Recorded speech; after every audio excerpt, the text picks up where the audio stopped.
guys, welcome back to my channel today. In today's video, I'm going to be sharing with you guys my thoughts on one of the new Anastasia Beverly Hills eyeshadow quads. So she recently came out with two collections. The first is the Sunset collection. The second is the Daytime collection. There is one quad in each collection, and then it comes with a few lip products as well. So when I took a look at both collections, honestly, there was only one quad that really shouted out to me that I really was interested in, and that is part of my 2019 kind of conscious buying year. So I'm not doing a low or a no buy, but I'm doing more of like conscious buying. So let me know down below if you would like me to do a video on tips on how I am doing that. But I figured that I would pick up the one quad that interests me the most, and I just skipped the rest of it because it's not really what I was looking for. The quad that we're going to be talking about today is the Daytime quad, which is this one. So this is so gorgeous. I cannot wait to dive in with my thoughts and review on this. So let's get right on into it. So when you get the package in the mail, you will get a gorgeous outer packaging. This really blew me away. I love it. Anastasia Beverly Hills is really good at outer packaging, and this looks so pretty, especially since I am in a deep freeze in Canada right now. Even though I was in Mexico, I was so lucky to do that. I just feel like I want to go right back to spring and summer, and this is absolutely grabbing me right now. Now let's take a look at the quad itself.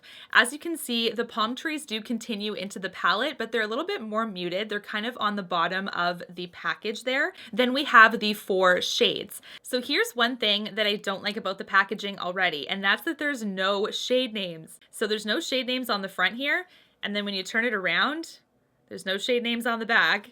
And when you open it up, you just see the pans. You don't see the shade names underneath them. You can easily pop them out if you want and transfer them into a different palette, like one of those, magnetic palettes and things like that.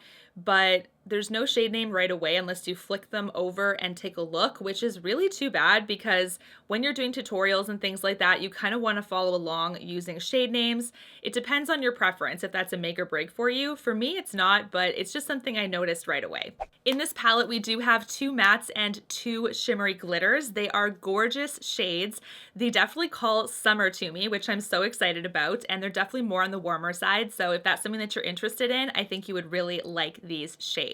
When I swatched them, they were really buttery, especially the mattes. They're super gorgeous, and I also love the shimmers in these as well. So I got my Daytime quad from the Anastasia Beverly Hills website, and I believe it is only available on the Anastasia Beverly Hills websites. There's no plan to bring them to major retailers as far as I'm aware. I was scouring over Anastasia Beverly Hills Instagram and Trend Mood, and I couldn't find anything except that it was exclusive to the website right now. It does retail for 32 American dollars, and I couldn't find a Canadian price anywhere, so I really apologize about that. If you guys are familiar with these single eyeshadows that Anastasia carries, these are the exact same size.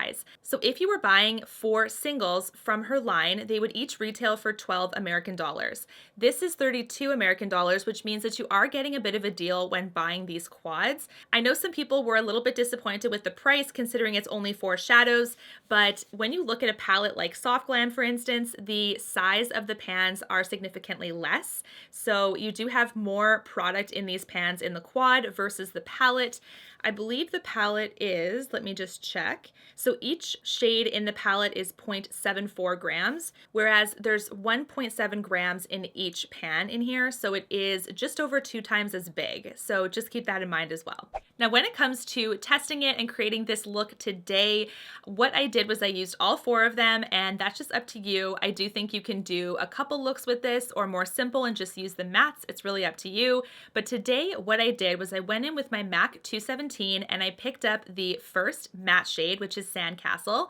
This is a gorgeous soft brown matte. It is performing just as well on my eye as the big palettes as well. I don't know for sure if she uses the exact same formula in her palettes in her singles. That I'm not positive on, but how they were performing on the eye made it very reminiscent to the palettes that I use. Next, I wanted to test out the second matte just for consistency. For this step, I used the Sigma E25, and this is Papaya, which is a gorgeous orangey matte. So what I did was I put it in the inner third of my eyelid, and if you put it over top of that brown matte, you're gonna get more of a muted color when it comes to translating on the eye, which makes sense. If you put some concealer first and then put the orange on top, you'll see the orange pop a little bit more on your lid. But for me, I just wanted it to be a little bit more subtle, so I put it right over top of the brown. Next, I wanted to try out the glitters. So the glitters are gorgeous, and I used my finger because I just figured that was the easiest way to get right in there. So I first started with Sunny, and I put it all over my lid.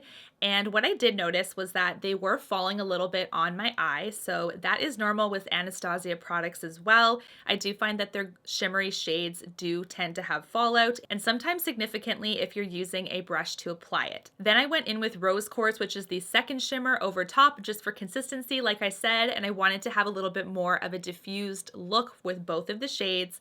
Both are gorgeous, and they applied to the eye beautifully with a finger. I do think as well you can use a denser brush to apply them, but just keep in mind that these are very, very soft shimmer shades. So I find that they fall really easily because of how soft they are, which is again characteristic of Anastasia's formula. I do find the exact same thing with her palettes like this. So I always do my eyes first because of the fallout, especially when using the glitters, and then I go in with my base makeup so that everything just looks flawless and not super messy.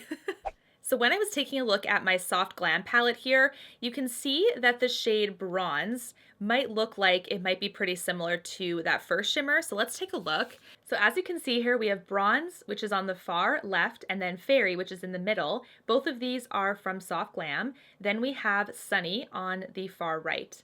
As you can see, to my eye, they look very different. So I think that they are different enough to justify getting the quad if you're interested in it and if you already have Soft Glam. Next, let's take a look at some of the oranges in Soft Glam. Again, the two on the left are from Soft Glam. We have Burnt Orange, and then we have Orange Soda, and Orange Soda is so light, you can barely see it on my tan hand there. But as you can see, the orange on the far right, which is from the quad, is Papaya, and that one is also very different from the existing shades in Soft Glam. Here we have the browns. So the brown on the left is Rustic from Soft Glam, and then we have Sandcastle from the quad. Again, they are also distinctly different. Here we have the pinks, and as you can see, Rose Pink is on the far left. That is from Soft Glam, and so is Sultry, which is in the middle. But Rose Pink is pretty similar to Rose Quartz. They have similar shine to them. So I do think that out of all of the shades, I think that Rose Quartz is the most similar to Rose Pink, but there's still some differences to them. So all in all, I am a fan of this little guy. I do think it is gorgeous. It would be perfect for travel. You can put some looks together really easily. So I love that. And I love the look that I created today with it. I think it's so easy, so pretty. I just think that this is something that if you're interested in and you know you'll get a lot of use out of it, then I think this is something that you'll really enjoy. Anyways, guys, that is it for my thoughts on this little palette. Let me know down below, is this going to be something that's going to be on your wish list? I am super curious. Also, if you're interested in the Sunset Quad, I would love to know.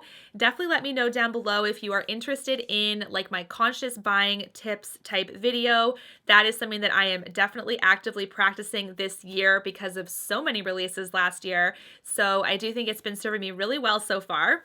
If you guys enjoyed this video, don't forget to let me know by giving it a big thumbs up, as well as don't forget to subscribe. I would love to see you guys back here. And until my next one, guys, take care. Thanks so much for watching. Bye. You and me, everything that we've been through has made us strong. You won't believe we've had our gray, but somewhere there's a light inside of us. It shows the way.